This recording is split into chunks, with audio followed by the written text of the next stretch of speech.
Tenebrix. Era el año de 1912, y aunque eran los tiempos de la revolución, la vida en Lampazos de Naranjo, municipio del estado de Nuevo León, transcurría muy pacífica en el diario trabajar, los ganados, temporales y minas, estas últimas, en ese tiempo, ya en franca decadencia. El abolengo, que da el dinero, y las raíces se notaba en el estilo de vida de la sociedad lampacense.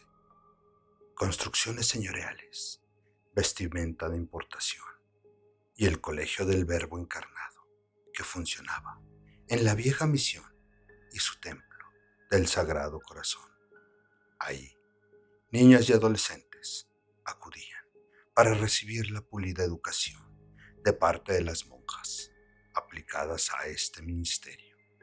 Las aulas de dicho convento vieron partir a muchas generaciones de jóvenes que egresaban convertidas ya en verdaderas damitas, con aptitudes para las artes y con una actitud positiva hacia la sociedad de su tiempo, y con un cúmulo de conocimientos que aplicarían en su vida futura.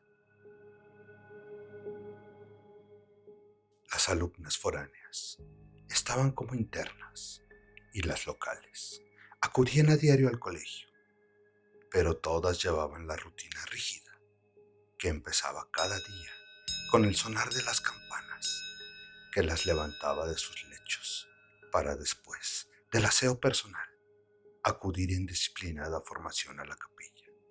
Ahí, junto con el párroco del templo, con una misa, daban gracias a Dios por el día que empezaba, mientras el sol asomaba, curioso por las ventanas, para escuchar las voces de las niñas y las monjas, entonando himnos, cantos litúrgicos que se elevaban al cielo como un coro angelical. Luego de este místico momento, pasaban en orden al comedor para saborear el desayuno en risueña charla con las compañeras, pues las horas de compartir la mesa era el momento de pasarse también las noticias del día. El tercer paso era distribuirse en las aulas para recibir la instrucción en ciencias, y tras 5 horas de clases pasaban al comedor para los alimentos de mediodía. La tarde la organizaban en descanso, juegos e instrucciones en artes, cocina y manualidades, hasta terminar la jornada con una merienda y dar gracias en la capilla por el día de labores que terminaba. La vida era muy tranquila, entre reclinatorios, pupitres y patios de recreo. Parecía que nada podía alterar tan arcádica existencia. Pero una madrugada, en que las internas estaban en los dormitorios, una alumna despertó al escuchar un extraño rumor de voces que fue convertido poco a poco en el estruendo lejano de una multitud. Volvió la mirada al ventanal, buscando el origen de aquel ruido, pero lo que vio fue el rostro de un joven que con expresión triste, suplicante, la miraba en silencio, asomado por el enrejado.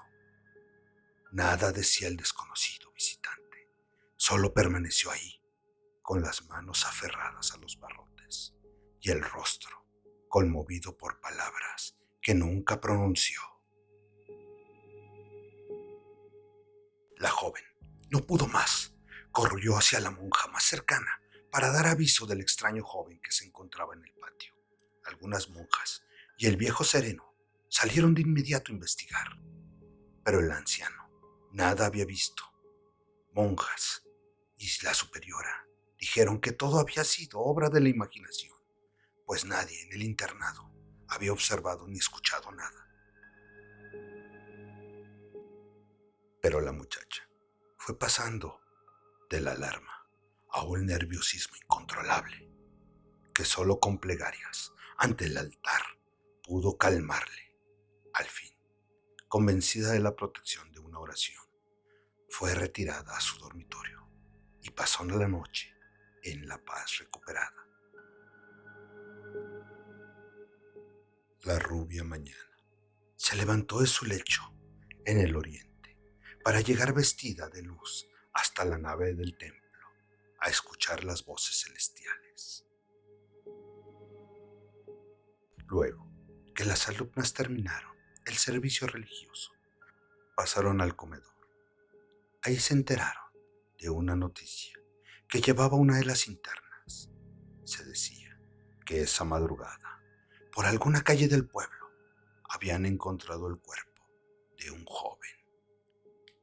En el transcurso de la mañana, la triste nueva se confirmó y el colegio se quiso solidarizar con el dolor de la familia afligida, enviando una monja al frente de una comisión de alumnas para llevar flores y un mensaje de fe a los deudos.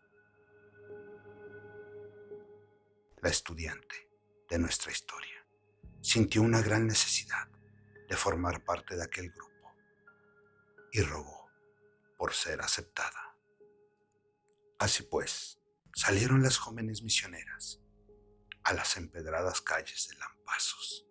Las vieron caminar por las aceras, llevando flores en las manos y palabras de aliento entre los labios.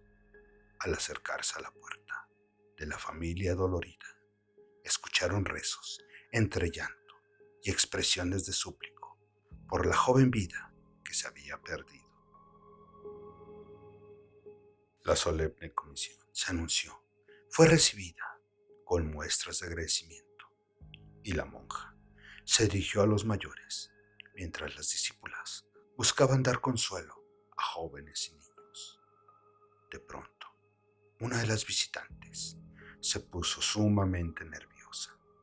Fijó la mirada en el pálido rostro del joven que inexpresivo y con los ojos entreabiertos parecía asomar atento a mudos desconocidos. Era el mismo muchacho que la madrugada anterior había visto ante su ventana. Un grito de espanto suspendió la misión. El colegio se sacudió con la noticia. Todas las alumnas formaban corrillos comentando el extraño suceso y las monjas no hallaban explicaciones sólidas para dar cuenta del suceso. Pero una respuesta de fe se dio ante aquellos hechos. La Madre Superiora, interpretando los deseos del espíritu que visitaba el convento, organizó con las alumnas del Verbo encarnado el novenario por el descanso de aquella alma que, atormentada por su partida al infinito, llegó a suplicar una plegaria por el perdón de sus pecados. El tiempo pasó y un año después, un párroco, monjas y estudiantes dejaron el templo, convento y aulas, pues la violencia revolucionaria invadió el pueblo. Fuerzas militares ocuparon el antiguo edificio como cuartel y tras un incendio dejaron todo en desolación y ruinas. Muchas familias emigraron de Lampazos huyendo de la guerra. El convento quedó solo y degradándose lentamente. Perdió el segundo piso y sus jardines fueron muriendo hasta convertirse el solar en un páramo triste. Todo quedó en ruinas. Sin embargo, la aparición del alma de aquel muchacho asesinado nunca dejó de presentarse. Y así, muchas décadas pasaron para que fuera restaurado, pero nunca volvió a ser lo que era.